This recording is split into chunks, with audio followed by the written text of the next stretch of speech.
అండి కుమారి స్పెషల్ వంటకాల ఛానల్కి స్వాగతం. అందరూ బాగున్నారా? అందరం బాగోవాలని హనుమంతుడిని ప్రార్థిస్తున్నాను. ఓకేనండి, ఈరోజు అయితే మీకు చూపించిపోయేది బెండకాయ కోడిగుడ్లు పులుసు అనమాట. చాలా బాగుంటుందండి, టేస్ట్గానే. అందరికీ వచ్చే ఉండొచ్చు, కానీ కొంతమంది రానోళ్ళు కూడా ఉంటారు కదా. సరే, నేను చేసే టేస్ట్ కూడా ఒకసారి చూడండి. ఓకేనండి, కావాల్సిన పదార్థాలు తయారు చేసే విధానం చూపిస్తాను మీకు, చూడండి. మనం గ్యాస్ మీద మనం పెట్టేసుకుందాం.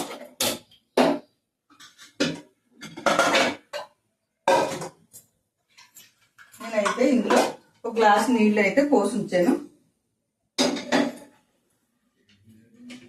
కోడిగుడ్లు అయితే కడిగేసి ఉంచాను. నేను ఇందులో వేసేస్తున్నాను. మనకి ఎందుకంటే కుక్కర్లో పెట్టుకుంటే చక్కగా ఊడుతుంది అనమాట.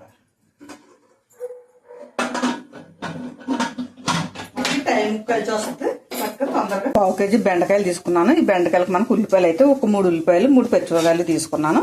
మనకి ఇదిగో పసుపు అండి, ఒక 1/2 స్పూన్ పసుపు, తగినంత సాల్ట్, ఒక 2 స్పూన్లు కారం, ఒక 3 స్పూన్లు నూనె. మనం చింతపండు అయితే ఒక కోడిగుడ్డు సైజ్ అంతా చింతపండు తీసుకుని నానబెట్టుకున్నాను అనమాట. బెల్లం, అలాగే 1 స్పూను జీలకర్ర, 1 స్పూన్ ఎల్లుల్లిపాయలు. ఇయ్యేనండి, ఇంకెంతకన్నా ఎక్కువ వేయకూడదు. ఇది వేసుకుంటే మంచి టేస్ట్ వస్తుంది అనమాట. మనకి మరిగిన తర్వాత మనం బెల్లం వేసుకోవాలన్నమాట. ఈసారి తయారు చేసే విధానం చూపిస్తాను, చూడండి. మనకైతే గ్యాస్ వెలిగించేసుకుని నేను బాణీ పొయ్యి మీద పెట్టుకుని నూనె అయితే పోసేసుకున్నాను. ఇప్పుడు మనకు నూనె కాకపోయింది, పచ్చిమిరకాయలు కూడా వేసేస్తున్నాను. ఒక నిమిషం మూత పెడదాం, చెట్టుపట్లాడి మొక్క నిండా పడకుండా ఉంటుంది అన్నమాట. మనకి పచ్చిమిరకాయలు అయితే వేగిపోయి ఇప్పుడు ఉల్లిపాయలు కూడా వేసేస్తున్నాను. ఇందులోనే కొద్దిగా సాల్ట్ వేసుకుందాం. ఉల్లిపాయ తొందరగా మగ్గుతుంది అన్నమాట. కొద్దిగా గట్టి మామూలుగా చక్కగా మగ్గిద్ది అనమాట ఉల్లిపాయ. మనకి ఉల్లిపాయ అయితే వేసుకుంది కదా. ఈసారి బెండకాయ ముక్కలు కూడా నేను వేసేస్తున్నాను. కొద్దిగా నూనెలో మగ్గనిస్తే బాగుంటుంది అనమాట. మళ్ళీ ఒక నిమిషం మూత పెట్టి ఉంచుదాం. బెండకాయలు అయితే మగ్గనియండి చాలా బాగా. ఇదిగో చాలు మనకి, ఎందుకంటే కొంచెం మగ్గనివ్వాలి. నూనెలో మగ్గితేనే మంచి టేస్ట్. కారం, పసుపు, సాల్ట్ వేసి మళ్ళీ కొద్దిగా మగ్గనిస్తాం. కారం కొద్దిగా వేగితే మంచి టేస్ట్ వస్తుంది అనమాట, బాగుంటుంది. మనకైతే కారం అయితే వేగిపోయింది. చింతపండు కూడా నేను పులుసు తీసుకుంటున్నాను.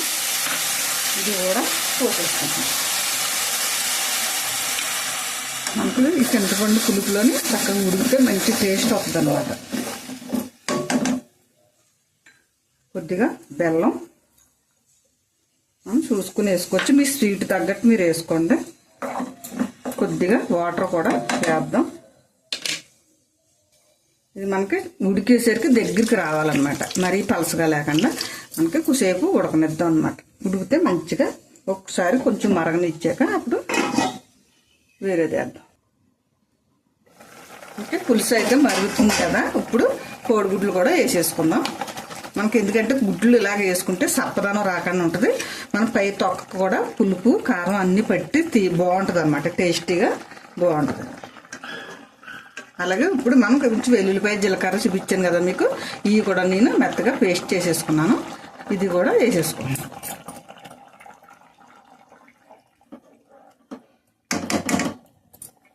ఇది కూడా కొంచెం మూత పెట్టించదు. అంటే కోడిగుడ్లు మనం ఇలాగా పుల్ల ముక్క పెట్టుకుంటే సగం ఇలాగ పొడుచుకుంటే పులుసు అంతా లోపల దిగిద్ది అనమాట. లేదంటే ఇలా పొడుచుకుని ఉన్నా పర్లేదు. మనం కొంచెం ఇలాగ అనుకుంటే 4 పక్కలని చక్కగా పులుసు అంతా కాసేపు చక్కగా చిన్న మంట మీద అలాగా మగ్గనిద్దాం. మనకి పులుసు అయితే మనకి దగ్గర పడిపోయింది. ఈసారి మనం ముక్క ఉడికింది లేదు కూడా ఇలా చూసుకుంటే మనకి చూసారా చక్కగా ఉడికింది తెలిసిపోతుంది. ఈసారి కొంచెం ఉప్పు కూడా చూసుకుందాం. ఉప్పు కారం పులుపు అన్నీ చక్కగా పర్ఫెక్ట్గా చేరుకునియండి. ఈసారి అయితే నేను కట్టేస్తున్నాను. వేరే బౌల్లో కూడా తీసుకుంటాను. ఇదిగోండి బెండకాయ కోడిగుడ్లు పులుసు అనమాట. చక్కగా వచ్చేసింది, మంచి గుమగుమలాడిపోతుందండి పులుసు. చక్కగా పులుపు తీపు అన్ని కారం అన్నీ ఉన్నాయేమో, మంచి టేస్ట్ వస్తుంది అనమాట. చూసారా ఎంత బాగుందో. ఇదిగోండి బెండకాయ కోడిగుడ్లు పులుసు అనమాట. చాలా బాగా వచ్చింది. మంచి గుమగుమలాడుతూ వాసన వస్తుంది అనమాట అండి.